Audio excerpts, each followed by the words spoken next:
आज हम आपको बता रहे हैं चरण स्पर्श के बारे में। चरण स्पर्श क्या होता है, क्यों करना चाहिए, इसका महत्व क्या है।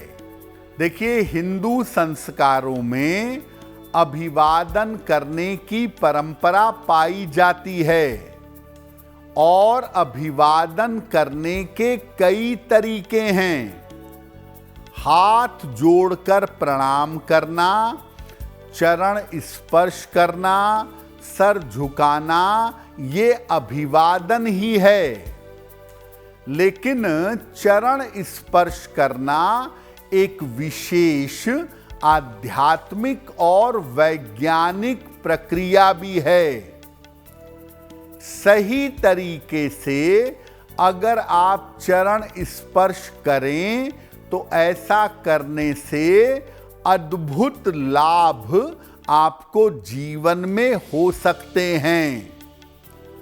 चरण स्पर्श करने से, अभिवादन करने से भाग्य बेहतर हो सकता है, संकट मिट सकते हैं और ईश्वर की अनुभूति हो सकती है।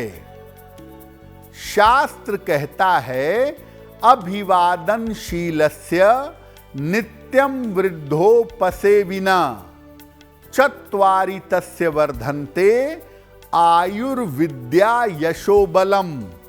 यानी अभिवादन करना, विनम्रता से रहना, बड़े बुजुर्गों की सेवा करने से 4 चीजें बढ़ती हैं: आयु, विद्या, यश और बल।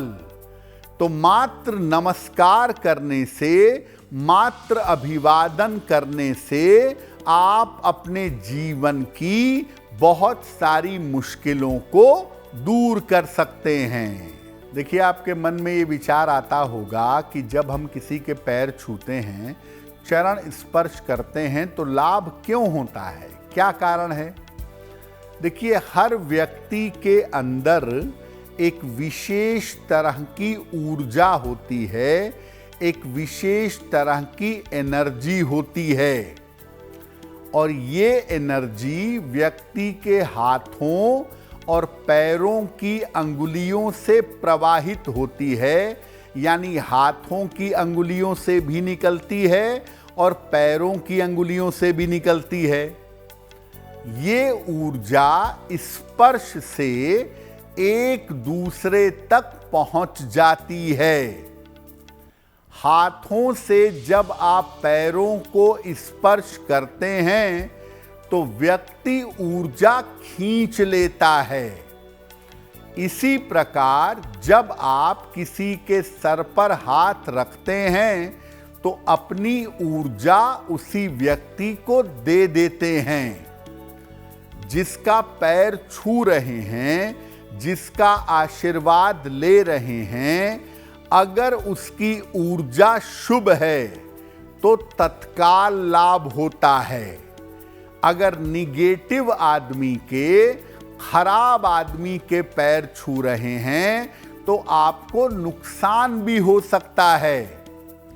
संत महात्मा अपनी ऊर्जा को बचाए रखना चाहते हैं, अपनी ऊर्जा को नष्ट नहीं करने देना चाहते, इसीलिए ज्यादातर संत महात्मा अपने चरण स्पर्श नहीं करवाते या वो शरीर स्पर्श करने से बचते हैं, क्योंकि इससे उनकी एनर्जी नष्ट होती है।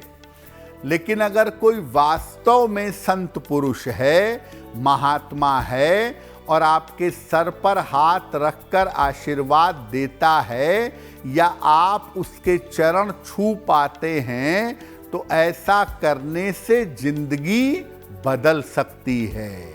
अब ये जानते हैं कि चरण स्पर्श किन तरीकों से किया जाता है। चरण स्पर्श करने के तरीके क्या हैं? देखिए, चरण स्पर्श करने के 3 तरीके मुख्यतः देखे जाते हैं। झुक करके चरण स्पर्श करना, घुटनों के बल बैठ करके चरण स्पर्श करना और साष्टांग प्रणाम करना, लेट करके चरण छूना। इन तीनों ही तरीकों से शारीरिक स्वास्थ्य उत्तम होता है, शरीर लचीला और मजबूत होता है।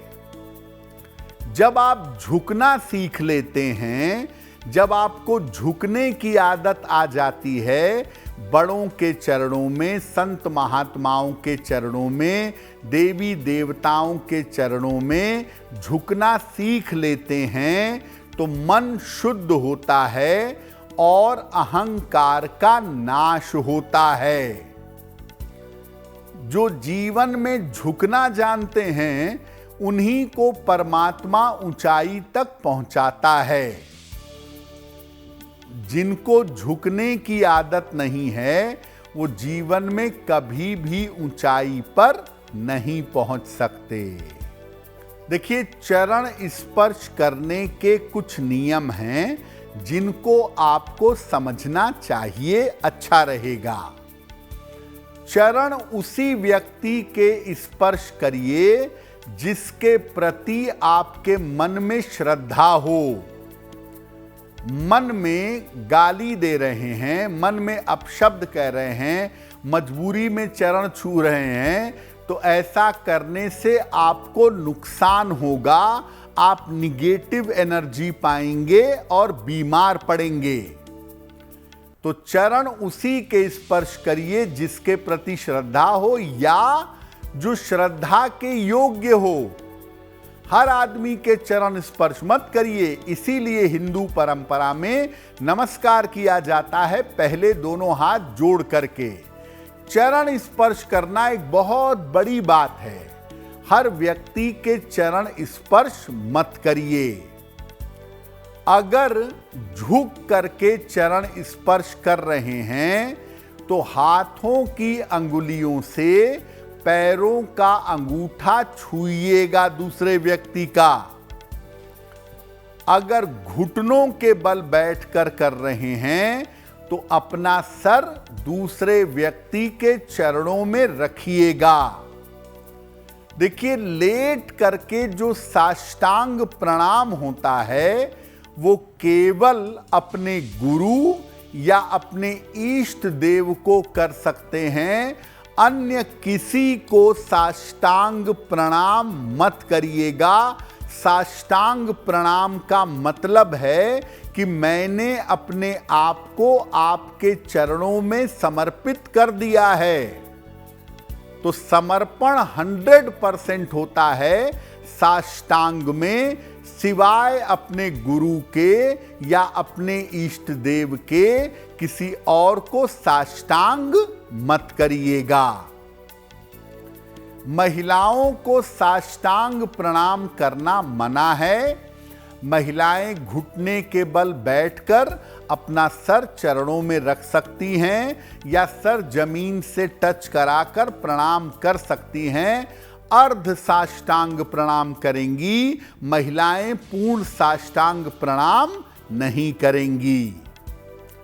जब भी कोई श्रद्धा के साथ, प्रेम के साथ, भावना के साथ आपका चरण स्पर्श करे तो उसके सर पर हाथ रखकर आशीर्वाद देना चाहिए। और माता पिता को अपनी पुत्रियों से चरण स्पर्श नहीं कराने चाहिए, क्योंकि आगे चलकर उन पुत्रियों के विवाह में उनके चरणों की पूजा की जाती है, पांव पूजे जाते हैं। तो जिसका पांव पूजना है उससे अपने चरण स्पर्श मत करवाइएगा।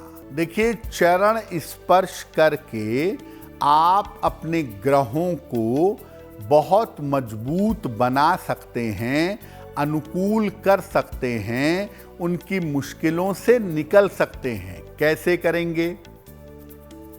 पिता के चरण स्पर्श अगर नियमित रूप से किए जाएं तो सूर्य की पीड़ा समाप्त होती है, सूर्य संबंधी बाधाएं दूर होती हैं।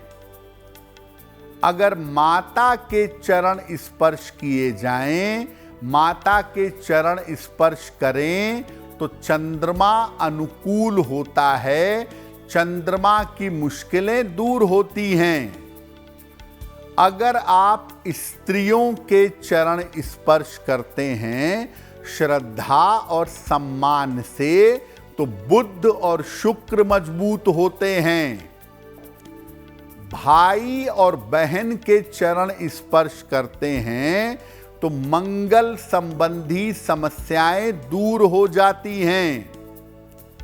अगर बड़े बुजुर्गों के चरण स्पर्श करते हैं, वृद्ध व्यक्ति के चरण स्पर्श करते हैं तो बृहस्पति मजबूत होता है, बृहस्पति की मुश्किलें कम होती हैं। कोई अगर सात्विक व्यक्ति है, सदाचारी है, ईमानदार है, ईश्वर की कृपा है उसके ऊपर, ऐसे किसी व्यक्ति के चरण स्पर्श करते हैं तो शनि, राहु और केतु नियंत्रित होते हैं। संतों और महात्माओं के चरण स्पर्श करने से हर तरह की बाधा दूर होती है, समस्त ग्रहों की पीड़ा शांत होती है। संत महात्मा के चरण छूने का मौका मिल जाए, उनके चरण आप छू लें तो आप समझिए कि आपने गंगा स्नान कर लिया है। आपके सारे पाप कट जाएंगे और निश्चित रूप से जीवन की तमाम बाधाएं, तमाम पीड़ाएं शांत हो जाएंगी। अगर आप मुझसे जुड़ करके अपनी समस्याओं का समाधान चाहते हैं और चाहते हैं कि आपकी समस्याओं को ज्योतिष के माध्यम से सुलझाया जाए तो आप हमसे संपर्क कर सकते हैं, जुड़ सकते हैं एस्ट्रो तक पर।